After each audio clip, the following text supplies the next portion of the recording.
It's going to be the perfect wedding venue, don't you think?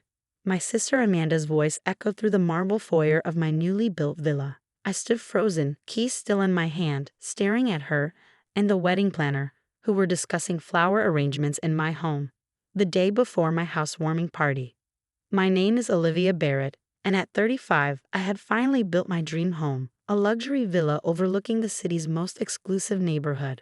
After 15 years of working my way up in real estate development, living in tiny apartments, and saving every penny, I had created something magnificent. Every detail, from the curved staircase to the infinity pool, had been personally overseen by me. This was supposed to be my moment. Amanda, what are you doing here? I managed to keep my voice steady, though my hands were shaking. The housewarming isn't until tomorrow.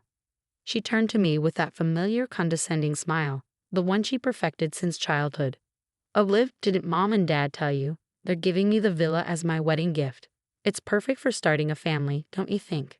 The room started spinning. What are you talking about? This is my house. I built it. Well, technically, Amanda drawled, Dad helped with the permits and some connections, so really, it's a family project. And since I'm getting married next month, they decided I needed it more than you do. You're still single after all. Before I could respond, my parents walked in through the oaken door. My mother was already directing the wedding planner on where to put the altar, while my father avoided my gaze. Mom, Dad, what is this? I demanded. Sweetheart, my mother started, using her placating tone that always preceded bad news. We thought it would be best this way.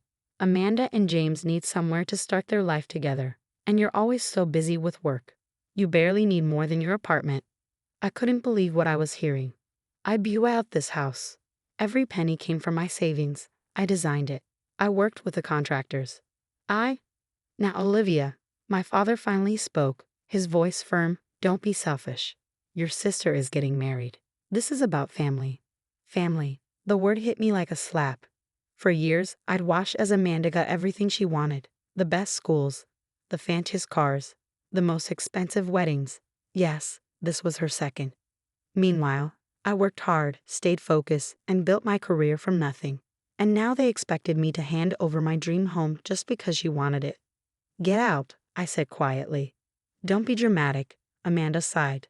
The wedding's in 4 weeks. We need to start decorating. I pulled out my phone and dialed a number I knew by heart.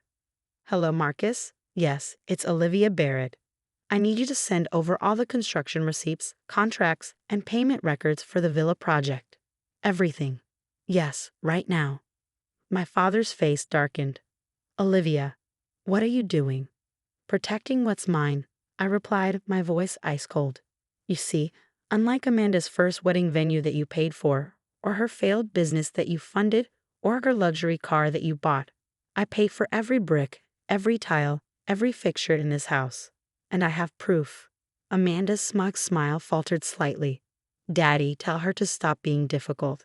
My phone pinged with incoming emails. Here we go, I said, opening the files. Full payment records, all from my personal accounts. Construction contracts, all in my name. Property deed, also in my name. And look, dated video logs of every site meeting I had with the contractors. Would you like to see yourself not being there for any of them, Amanda? The wedding planner, sensing the tension, quietly excused herself. My mother started to say something, but I held up my hand. I spent my entire life watching you give Amanda everything while I worked for scraps of approval. But this is too far. This house is mine. I earned it, and if any of you try to take it from me, I'll show everyone exactly how I built it alone. You ungrateful child, my mother gasped. After everything we've done for you. Done for me? I laughed bitterly. Let's talk about what you've done for me. When I got into business school, you said you couldn't help with tuition because you were paying for Amanda's third gap year in Europe. When I started my first job, you told everyone it was just a phase until I found a husband. When I made junior partner, you missed the celebration because Amanda needed help picking out yak decor. My father stepped forward, his face red. Now listen here. No, you listen. I cut him off. Those permits you claim you helped with, I have the paperwork showing I obtained them through proper channels. Those connections you mention, every contractor was hired through my company, with documented bids. I made sure everything was by the book because I knew, somehow, you tried to take credit for my success. Amanda's face had lost its superior expression, replaced by something closer to panic. But Dad promised. Dad had nothing to promise, I said firmly. This property is legally mine. I have security cameras being installed tomorrow. You have exactly 2 minutes to leave before I call the police and report you for trespassing. My mother burst into tears, her usual tactic when things didn't go her way. My father looked like he might explode. But Amanda, dear Amanda, tried one last time. You can't do this to me, she whined. What about my perfect wedding? What about my guests? What will people say? I walked to the door and held it open. They'll say you tried to steal your sister's house and failed. 1 minute left. They filed out, my mother still sobbing, my father silent, and Amanda shooting me a look of pure venom. As they reached their cars, I called out, "Oh, and Amanda, consider this karma for trying to steal my college boyfriend too. At least this time you failed." The door closed with a satisfying click, and I leaned against it, finally letting out the breath I'd been holding. My hands were shaking as I pulled out my phone again. Marcus? Yes, I need one more thing. How quickly can we get the locks changed? That evening, as I sat in my new kitchen, the texts started rolling in. Flying monkeys, right on schedule. From Mom, how could you do this to your sister? Her wedding is ruined. From Dad, we raised you better than this. From various relatives, family should come first. Why are you being so selfish? Just let her have her perfect day. I ignored them all and opened my laptop instead. Years of working in real estate had taught me to document everything. And now that instinct was paying off. I had spreadsheets tracking every payment, videos of every construction meeting, and most importantly, a paper trail proving that my parents had no financial involvement whatsoever. My phone rang. Amanda again. Against my better judgment, I answered. What part of no was unclear? You think you're so clever, she hissed. But you're just jealous. Jealous that I'm getting married again while you're still alone. Jealous that Mom and Dad love me more. Jealous. I cut her off with a laugh. Amanda, I'm not jealous. I'm successful. I built this house with my own money, run my own company, and don't need Mommy and Daddy's approval to validate my existence. But please tell me more about how I should be jealous of your second marriage to a man you met 3 months ago. She gasped. How dare you? James and I are in love. Just like you and Richard were in love before you cheated on him with his best friend? Or wait, was that your first fiancé, Tom? You bitter, lonely. Goodbye, Amanda. Don't forget to return the wedding planner's deposit. I hear they're strict about refunds. I hung up and blocked her number. Then I blocked my parents' numbers too, for good measure. The flying monkeys could wait. I had a housewarming party to prepare for. The next morning, I woke up in my new master bedroom to the sound of the security company arriving to install the cameras. As I watched them work, my phone buzzed with an email from Marcus, my lawyer. Olivia, I filed a restraining order against your family members based on their attempts to claim ownership of your property. Also, I took the liberty of sending them formal documentation of your sole ownership, including payment records and contracts. They won't have a legal leg to stand on if they try anything. Best, Marcus. I smiled, feeling more secure already. But I knew my family, they wouldn't give up easily. Amanda had always gotten what she wanted, one way or another, and my parents had enabled her entitlement for years. The security company finished their installation by noon, just as the caterers arrived to set up for the housewarming. I had invited colleagues, friends, and clients, people who had watched me work for this, who knew exactly whose success they were celebrating. As I got dressed for the party, I caught my reflection in the massive bathroom mirror. I looked different, stronger somehow. For years, I had tried to maintain peace in the family by giving in to Amanda's demands, by accepting my parents' favoritism. But standing up to them, protecting what was mine, it felt like finally becoming who I was meant to be. The doorbell rang at 6 p.m. sharp, right on schedule. But instead of my first party guests, I found Amanda standing there in tears, James hovering uncertainly behind her. Please, she sobbed, you have to help me. Everyone's already been invited. I'll be humiliated if we have to change venues now. I'll let you be my maid of honor. I almost laughed at the absurdity of her offer, as if being in her wedding party was some great honor I should be grateful for. Amanda, I said calmly, you have 5 seconds to leave my property before the cameras record you trespassing. Again. But. 4. You can't. 3. James tugged at her arm. Babe, let's go. We'll figure something else out. 2. They retreated to their car just as my first real guests arrived, my closest friend, Sarah, who had watched me sketch the initial designs for this house years ago on a coffee shop napkin. Was that Amanda I just saw? She asked, raising an eyebrow. Just another attempted theft, I shrugged. But this time, I was prepared. The party was everything I had dreamed of. My home filled with people who genuinely celebrated my success, who knew the work I put in to get here.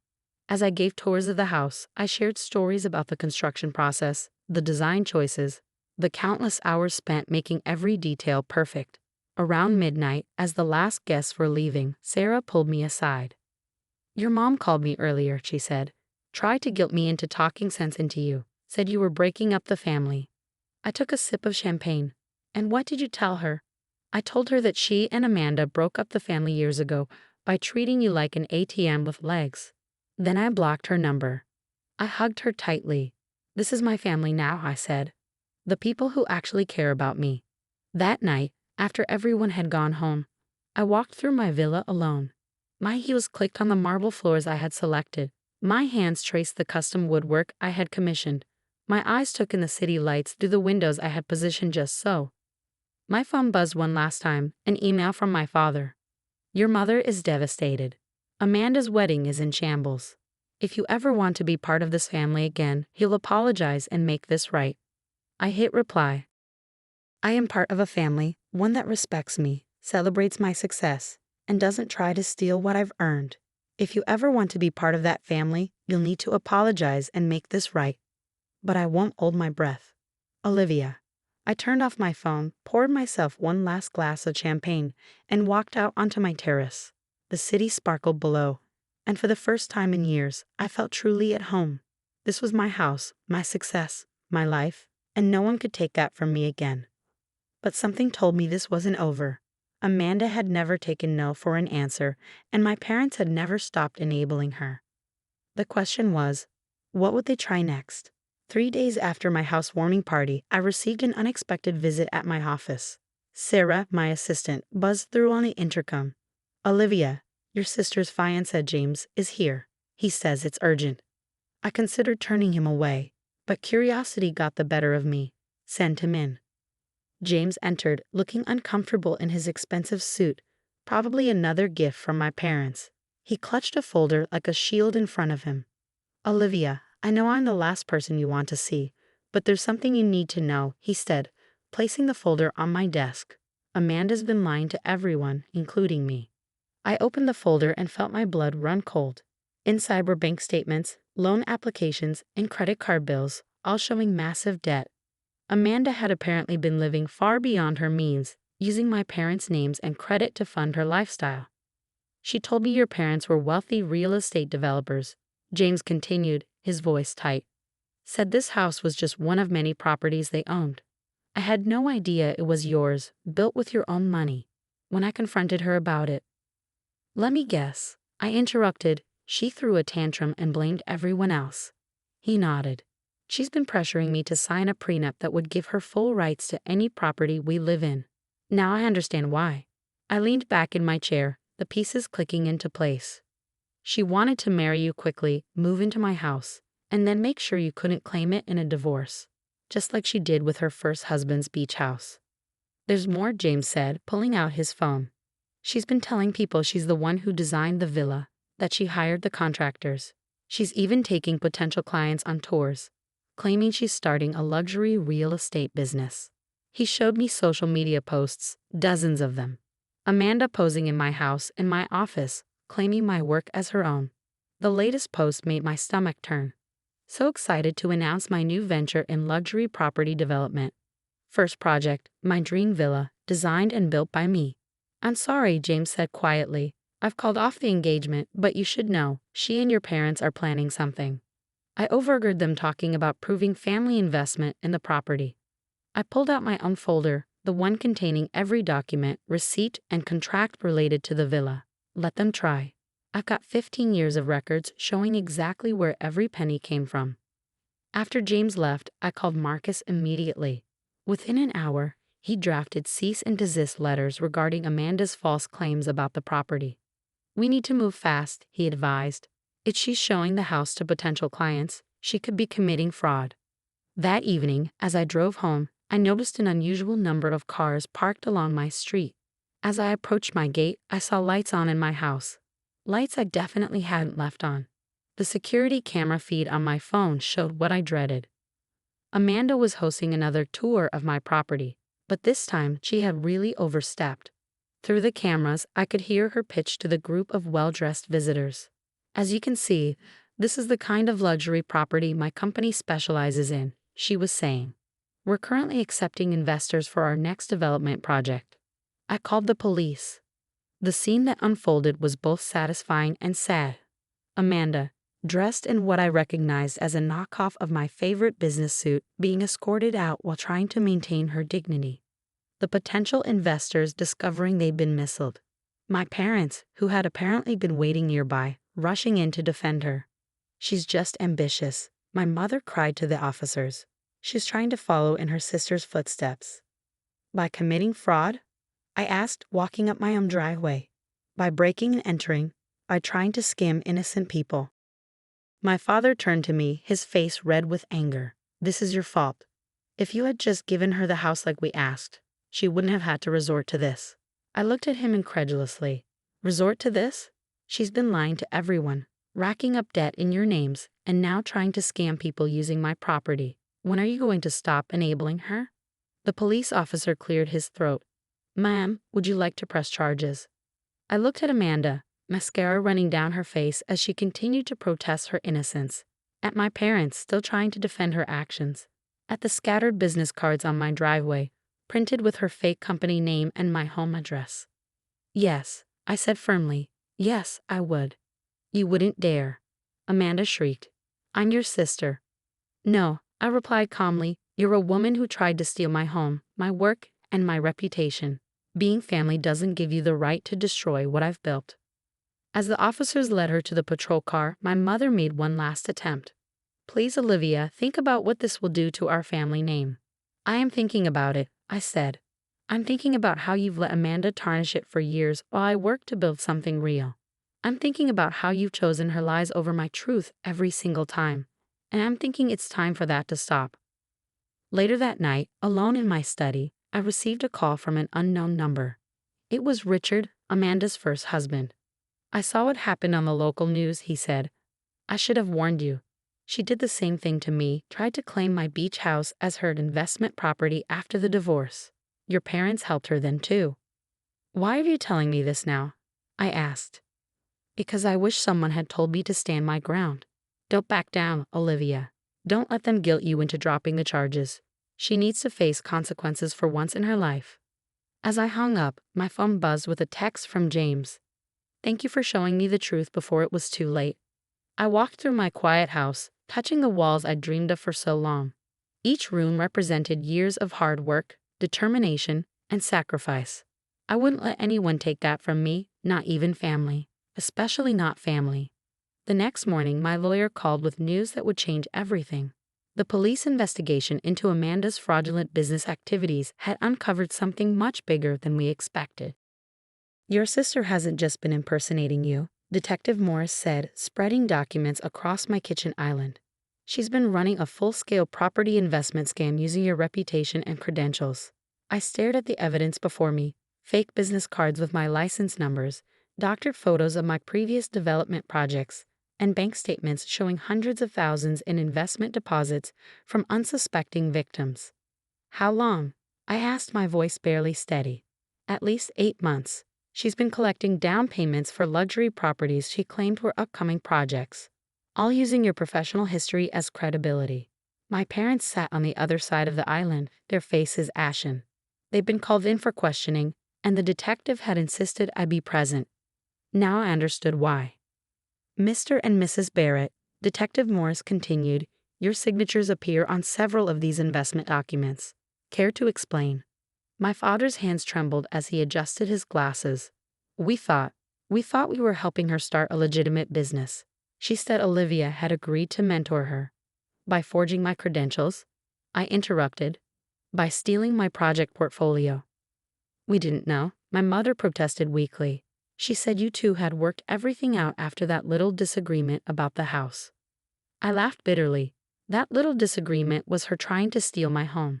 And you believed I'd just forgive and forget. Detective Morris cleared his throat.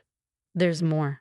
Ms. Barrett, Olivia, your sister has been using your social security number and business credentials to secure loans. Significant loans. My heart stopped. How much? Just over $2 million. The room spun. My mother burst into tears, but for once, I felt no sympathy. This wasn't just sibling rivalry or family drama anymore. This was calculated fraud that could destroy everything I'd worked for. We can press charges, Detective Morris said gently. Given the evidence, she's looking at serious prison time. You can't. My mother wailed. She's pregnant. The silence that followed was deafening. What? I finally managed. She found out last week, my father said quietly. That's why we've been trying so hard to help her get established. She's going to be a single mother now that James left. I stood up, my chair scraping against the floor. So that makes it okay? She commits fraud, steals my identity, and potentially ruins my reputation. But it's all fine because she's pregnant. She's your sister, my mother pleaded. No, I said firmly. She's a criminal who happens to share my DNA. And for once in her life, she's going to face consequences. I turned to Detective Morris. I want to press all possible charges. And I want my parents investigated as potential accomplices. Olivia. My father stood up, his face red. You would send your own parents to jail. You signed fraudulent documents, I said calmly. You helped her scam innocent people. If you're innocent, the investigation will prove it. If not, well, maybe it's time you face consequences too. After they left with Detective Morris, I sat alone in my kitchen, the magnitude of everything hitting me at once. My phone buzzed. A text from Sarah. Just heard. You okay? I stared at the message for a long moment before replying. No, but I will be. The next morning, my lawyer Marcus called with an update that made my blood run cold. The banks were freezing my business accounts pending investigation. It's temporary, he assured me. We have documentation proving the fraud, but Amanda's actions have triggered automatic fraud protocols. We need to act fast to protect your assets and reputation. I spent the next 3 days in endless meetings with banks, investigators, and my company's board. Amanda's scam had been more sophisticated than anyone realized. She hadn't just stolen my identity. She created an entire fake business history intertwined with my real one. The good news, Marcus said during our latest meeting, is that we can prove every legitimate project was yours. The bad news? Unraveling all this is going to take time. Time. The one thing I couldn't afford to lose. I had real projects in development, real clients counting on me. Then came the letter from my mother. Dearest Olivia, Amanda tried to end things last night. She's in the hospital now. The baby is fine, but the doctors say the stress is dangerous for both of them. Please, if you ever loved your sister, drop the charges. We can find another way. Mom. I read the letter 3 times before calling the hospital. As I suspected, there had been no suicide attempt, just another manipulation tactic. That evening, as I sat on my terrace watching the sunset, I made a decision. I'd spent my entire life trying to prove myself while Amanda took shortcuts and blamed others for her failures. Not anymore. I called Detective Morris. I want to make a statement, I said firmly, about everything, and I want it on record. It was time to tell the whole truth, no matter who it hurt. 6 months later, I sat in the courtroom as the judge delivered Amanda's sentence, 10 years for fraud, identity theft, and financial crimes. My parents, who had taken a plea deal for their role as accomplices, received probation and hefty fines. Amanda didn't look at me once during the sentencing. Her baby bump was visible now, though the prison jumpsuit did its best to hide it. My mother's tears echoed through the courtroom, but they no longer moved me. I'd grown immune to their emotional manipulation. Outside the courthouse, reporters waited with cameras and microphones. Ms. Barrett, how do you feel about your sister's sentence? I faced them calmly, my voice steady. This isn't about family drama. This is about fraud, theft, and accountability. My sister didn't just steal my identity. She stole from innocent people who trusted her with their investments. That trust was misplaced, and now justice has been served. The headlines the next day were predictable. Real estate developer's sister sentenced in $1 million fraud scheme. But what the papers didn't report was how the experience had changed me. My company had not only survived but thrived. The publicity from Amanda's case brought attention to my legitimate projects. Clients appreciated my transparency throughout the ordeal, and my reputation for integrity only grew stronger. The villa, my beautiful home that had started it all, became a symbol of resilience. I hosted charity events there, supporting organizations that helped victims of financial fraud. The irony wasn't lost on me. One evening, as I sat by my infinity pool watching the sunset, my phone rang. It was my father. Olivia. His voice was hesitant.